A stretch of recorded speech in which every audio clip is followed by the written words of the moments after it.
네, 안녕하십니까. 시어머니 권혁재 PD입니다. 지금 제 뒤에 바로 보이시죠? 네, 신형 코나 2세대 코나 신차 발표회 현장에 나와 있는데요. B세그먼트 SUV가 점점 날이 가면 갈수록 커지고 있고 여러 가지 옵션들이 많이 담기고 있죠. 2세대 코나도 그러한 점들을 좀 많이 반영을 해서 시장에서 많이 팔릴 만한 그러한 장점들을 두루두루 갖추고 나왔습니다. 그런데 가격이 좀... 그 말씀 자세하게 전달해 드리도록 하겠습니다. 지금부터 한번 둘러보도록 하시죠.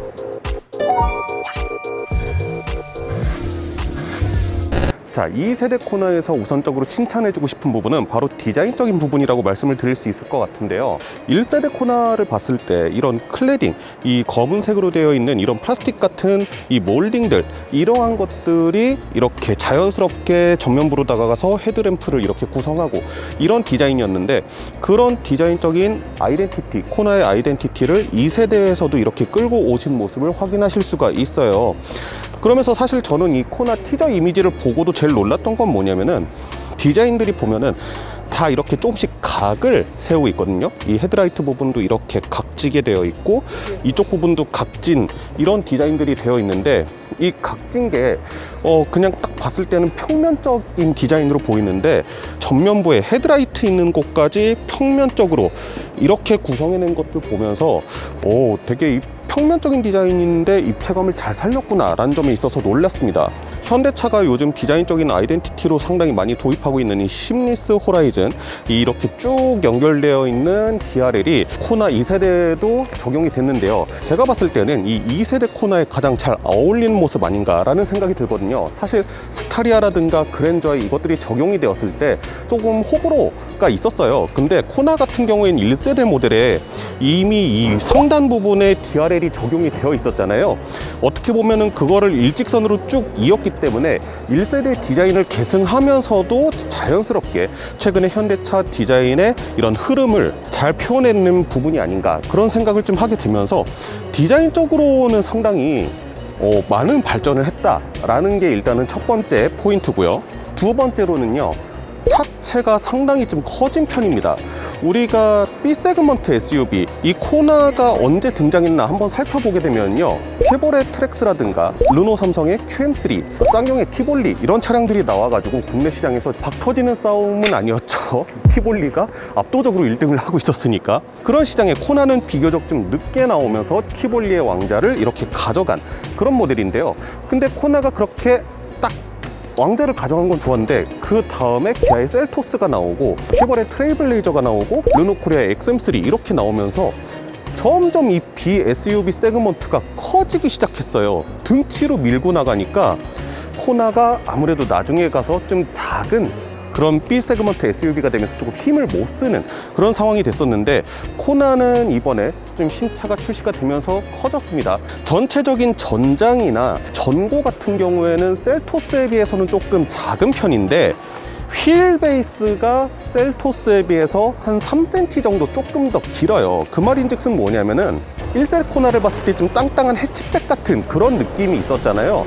차가 전반적으로 좀 작고 단단한 모습이 있었는데, 어쨌든 그런 디자인 큐는 가져가고 싶으니까, 근데 치열한 B세그먼트 SUV 경쟁 시장에서 이기려고 하면은 실내는 좀 넓어야 되잖아요. 그러니까 휠 베이스를 늘리고 앞 오버행과 뒤에 오버행을 좀 극단적으로 줄였다라고 말씀을 드릴 수 있는 거죠. 그래서 휠 베이스 자체는 셀토스보다 크지만 오버행은 셀토스보다 작고, 대신에 전폭은 셀토스보다 조금 더 넓고 전고가 조금 낮은 편입니다.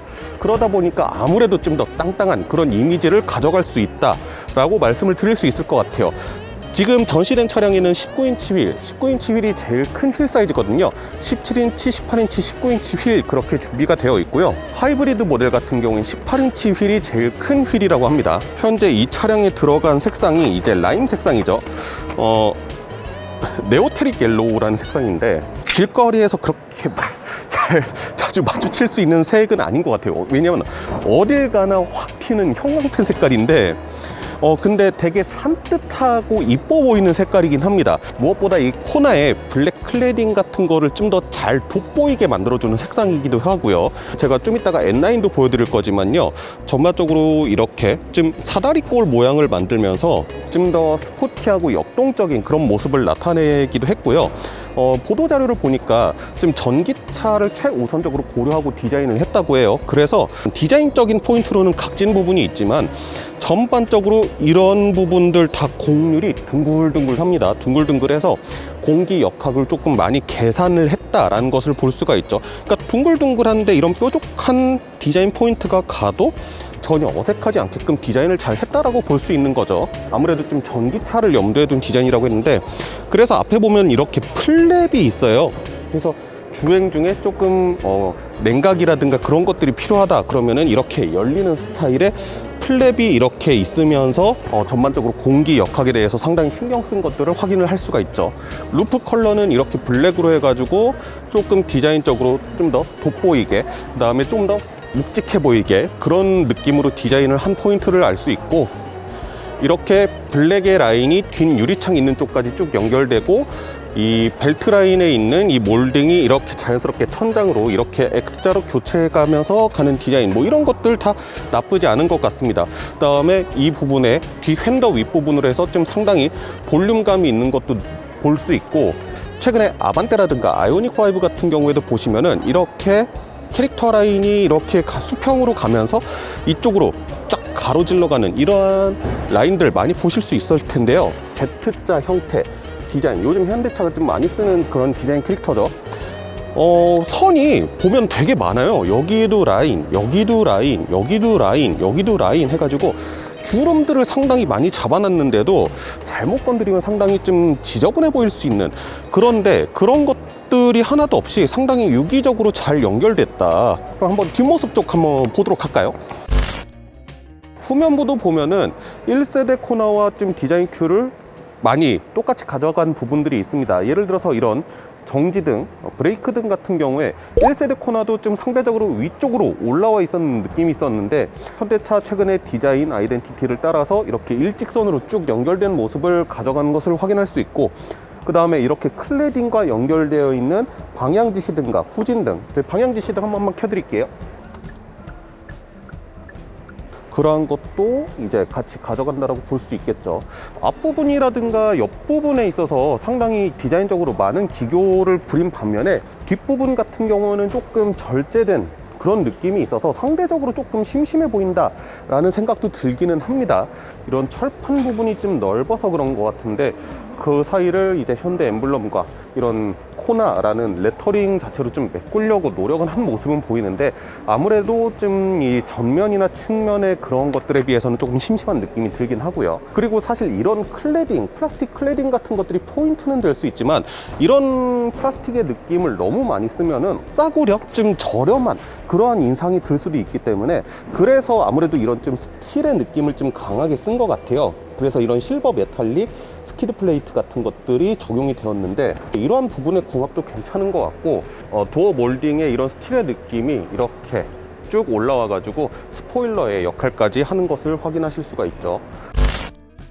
자, 여기 있는 차량이 바로 N9인데, 일단 이번 N9 같은 경우에 가장 큰 특징이라고 하면은, 기존의 N9 같은 경우, 코나 1세대 N9 같은 경우에는 1.6 터보 엔진 기반의 모델에만 있었는데, 이번에 N9 같은 경우에는 약간 디자인 팩 같은 개념으로 적용이 돼서요.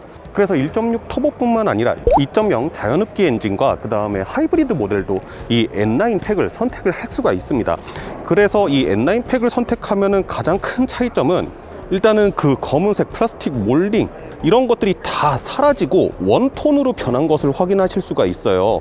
훨씬 더 좀 깔끔하고 세련된 그런 이미지를 줍니다. 이러한 클래딩 자체가 블랙으로 처리가 되면서 살짝 그런 장난감 같은, 그 약간 좀 아기자기한 그런 느낌도 있었는데, 그런 느낌 자체가 없어지고, 야, 나 진심이야, 나 좀 달리는데 진심이야, 약간 그런 느낌이 좀 들기도 하죠. 그러면서 역시나 사다리꼴로 마무리가 되긴 했는데, 이쪽 부분에 한 번 더 접어서 좀 날개 같은 좀 달리는 듯한 그런 느낌을 가질 수가 있고, 그리고 기존의 클래딩 자체가 좀 무광의 플라스틱 느낌이 강했다라고 하면은, 이쪽은 안쪽에 좀 더 이 블랙 하이그로시의 느낌들을 많이 넣어서 좀 더 블링블링한 그러한 느낌을 가져다 줍니다.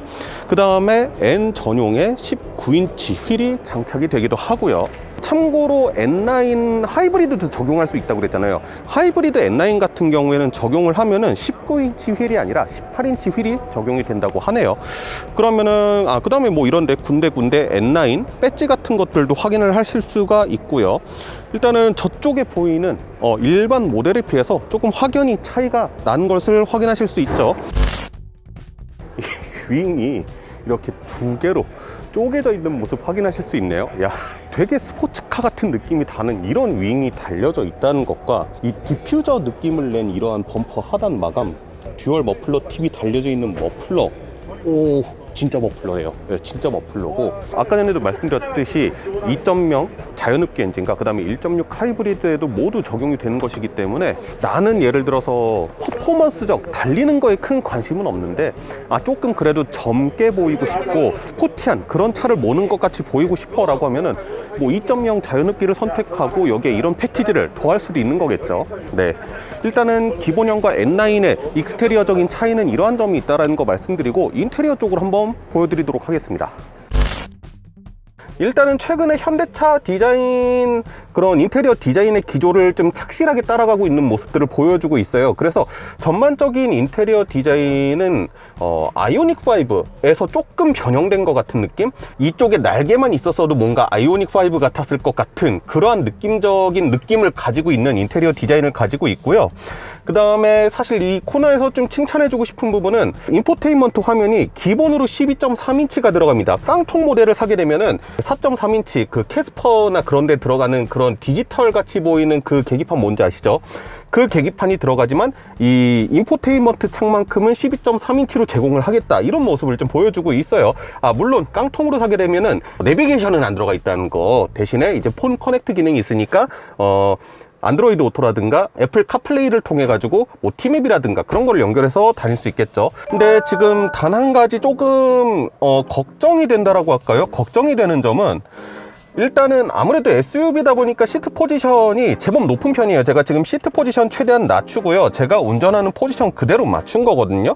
그대로 맞춘 건데 이 계기판의 위치가 좀 낮습니다. 계기판의 위치가 낮은데 HUD가 안 달려 있어요. 이거 어디에서 이런 문제점 발견했었는지 기억나시나요? 스포티지에서도 좀 이런 문제점이 있었어요. 코나 같은 경우에는 제가 기억하기로 컴바이너 타입으로라도 이런 HUD가 달려 있었던 걸로 기억하는데 HUD가 없어짐으로 인해서 약간 좀 운전을 할 때 계기판을 보려면 한참 고개를 숙여야 되는 또 이러한 사태가 좀 발생을 하게 돼서 그 부분은 조금 유감이다 라는 말씀 드릴 수 있을 것 같고요. 인테리어의 소재나 이런 것들은 뭐 솔직히 말해서 그렇게 좋지는 않습니다. B 세그먼트 SUV다 보니까 상당히 딱딱한 플라스틱을 쓴 것을 확인하실 수 있고요. 이 윗부분도 딱딱한 플라스틱, 약간 패턴이 있는 그런 플라스틱을 활용한 것을 보실 수 있습니다.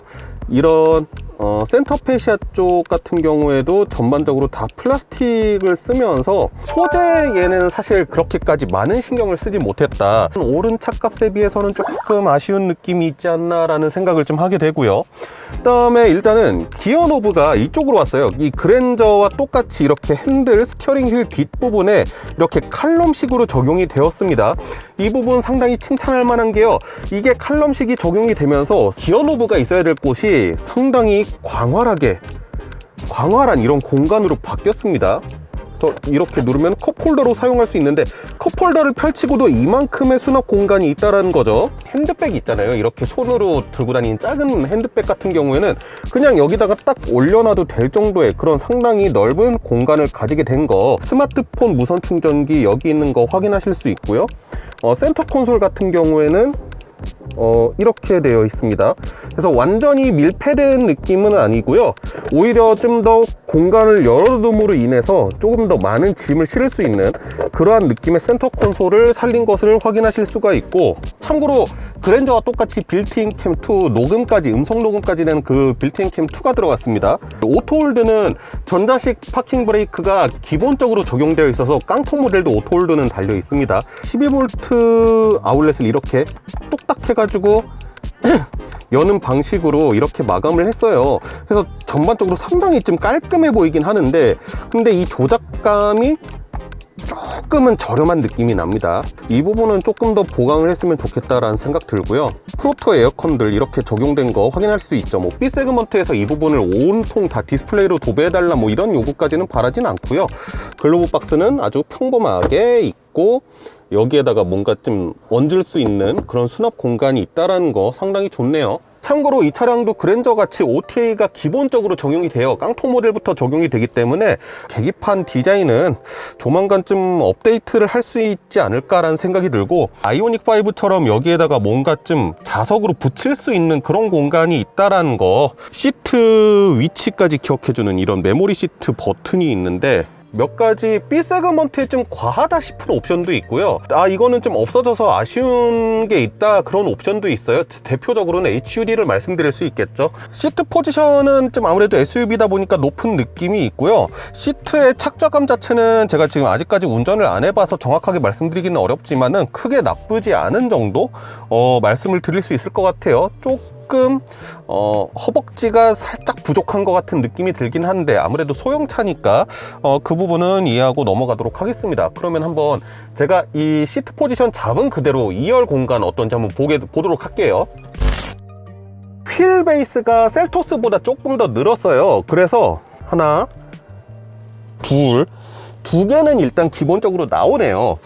해서 일단은 무릎 공간이 상당히 넉넉하고, 그 다음에 시트 포지션이 조금 높다라고 말씀드렸잖아요. 발 공간도 상당히 충분한 편입니다. 무엇보다 2열 시트 포지션도 그렇게 낮은 편이 아니라서요. 지금 이렇게 앉았을 때 허벅지, 무릎, 발 이런 편의성 자체는 너무 좋아요. 너무 좋고, 그 다음에 이렇게 앉았을 때 헤드룸도 상당히 넉넉하게 남는다라고 말씀을 드릴 수 있을 것 같습니다. 그래서 일단은 이번 코나에 제일 크게 바뀐 점, 제일 강조할 만한 점은 B 세그먼트 SUV 중에서 크기가 많이 커졌다라는 점을 좀 강조를 할 수 있을 것 같아요. 시트 형상 자체도 보시면은 상당히 활대처럼 이렇게 꺾여져 있는 모습을 확인하실 수가 있거든요. 최대한 이 무릎 공간 쪽이 있는 부분 아래쪽은 공간이 좀 많이 남도록 꺾은 것들, 이런 모습도 확인하실 수가 있는 거죠. 열선 시트가 3단까지 있는 게 적용이 됐네요. 그리고 이거는 이번 모델도 똑같네요. 조수석에만 이렇게 시트백 포켓이 있고 운전석 뒤에는 없는 거. 야, 무슨 B 세그먼트 SUV 시트마저 이렇게 운전석에서 눕힐 수 있는 이런 것들이 적용이 됐는지, 약간 이거는 조금 B 세그먼트엔 과하다 싶어요, 옵션 자체는. 그리고 2열을 위한 에어벤트가 무려 이렇게 달려져 있는 것도 확인을 하실 수가 있어요.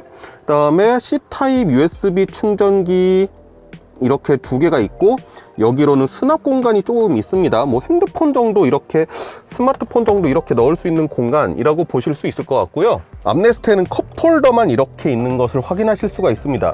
일단 2열의 옵션은 그 정도라고 말씀을 드릴 수 있을 것 같고, 등받이 각도 조절은 조금 됩니다. 제일 세웠을 때가 이 정도고요. 제일 세웠을 때도 머리는 닿지 않습니다. 네, 딱 두 단계로 조정되는 것 같네요. 제일 눕혔을 때가 이 정도, 1열과 2열 공간은 이 정도 말씀을 드리고, 한번 트렁크 쪽으로 가보도록 하겠습니다. 네, 지금 트렁크 공간 보여드리려고 왔는데 저는 이것도 솔직히 B 세그먼트에 조금 투머치라고 생각은 하는데요. 전동식 트렁크가 들어갔습니다. 물론 옵션이긴 해요. 일단은 트렁크 선반 같은 경우에는 이렇게 트렁크 위쪽에다가 이렇게 매다는 형태의 것이 들어갔습니다. 잠깐 이거 떼어보도록 할게요. 이거 수납이 되려나? 까비. 왠지 들어갈 것 같은데 들어가진 않네요. 이거 조금만 넓었으면 들어갔을 것 같은데 조금 아쉽습니다, 이거는. 그래서 뭐 이 부분 연 김에 말씀을 드리자고 하면은 트렁크 아래 공간이 상당히 큽니다. 이거를 이렇게 아래로 한 칸 더 내려서 사용할 수도 있는 이런 모습을 확인하실 수 있죠.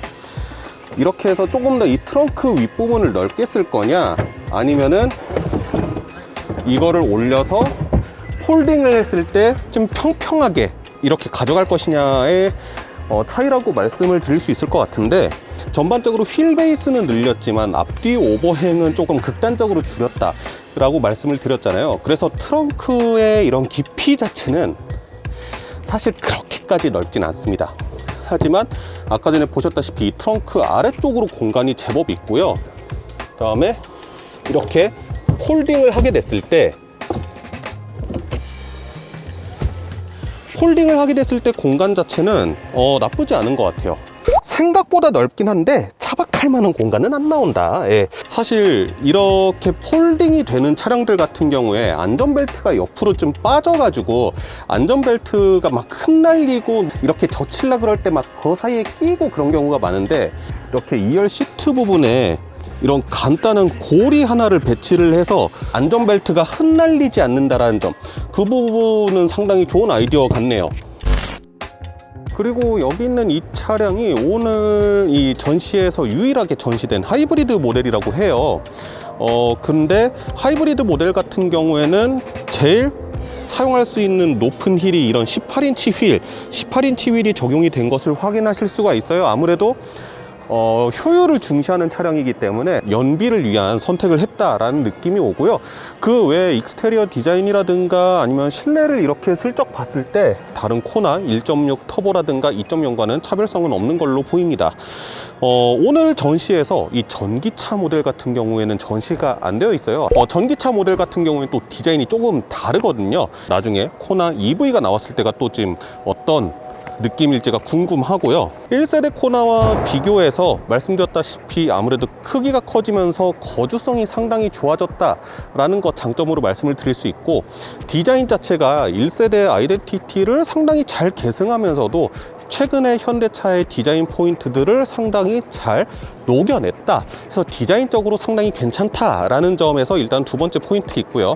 세 번째로는 뭐 옵션 같은 경우에는 조금 아무래도 B세그먼트 SUV에 들어가기에는 조금 과하지 않나 싶을 정도로 상위급 옵션들이 좀 적용이 된 것들이 있는데, 반면에 HUD 같이 좀 사라져서 아쉬운 건 있지만요, 그런 것들이 좋아졌다라고 말씀을 드릴 수 있는데, 근데 제가 봤을 때 좀 치명적인 단점은요, 가격이 상당히 많이 뛰었더라고요. 내연기관 모델 같은 경우에는 거의 300~400만 원 정도 차이가 날 정도로 올랐고, 하이브리드 모델 같은 경우에도 거의 500만 원, 뭐 그 정도 가격이 인상이 됐더라고요. 그러면서 사실 현대차의 고민은 좀 알 수 있을 것 같은 게, 현대차의 B세그먼트 SUV만 2대가 있습니다. 일단 이 밑에 베뉴가 있잖아요. 그렇기 때문에 베뉴와의 좀 차별성, 뭐 가격적인 차별성, 뭐 이런 것들 때문에라도 그래 이래저래 해서 이해는 할 수 있는데, 투싼과의 가격 차이가 거의 안 나더라고요. 예. 코나 모던하고 투싼 모던하고 가격 차이가 한 100만 원? 인스퍼레이션으로 가도 둘의 가격 차이가 한 200만 원 차이 그 정도밖에 안 나는 상황이 됐어요. 그리고 하이브리드 모델 역시도 이 코나와 투싼 하이브리드와의 가격 차이가 원체 적다 보니까, 물론 이 친환경 세제 혜택을 받은 후에 가격이 또 나와 봐야지 알겠지만요. 그래서 조금은 많이 고민이 될 것 같아요. 가격이 너무 많이 뛰었어요. 일단은 그 부분에 있어서 조금 치명적인 단점을 안고 가지 않나 라는 생각을 해봅니다. 근데 뭐 일단은 타봐야지 알겠죠. 투싼에선 찾을 수 없는 이러한 장점이 있구나 라는 것을 알 수 있으니까요. 네, 그래서 오늘 소식은 여기까지 전해드리는 걸로 하고요. 더 자세한 거는 시승할 때 또 알려드리도록 하겠습니다. 네, 지금까지 저는 시어머니 권혁재 PD였고요. 앞으로도 더 좋은 자동차 소식, 재밌는 자동차 소식들로 찾아뵙도록 하겠습니다. 감사합니다.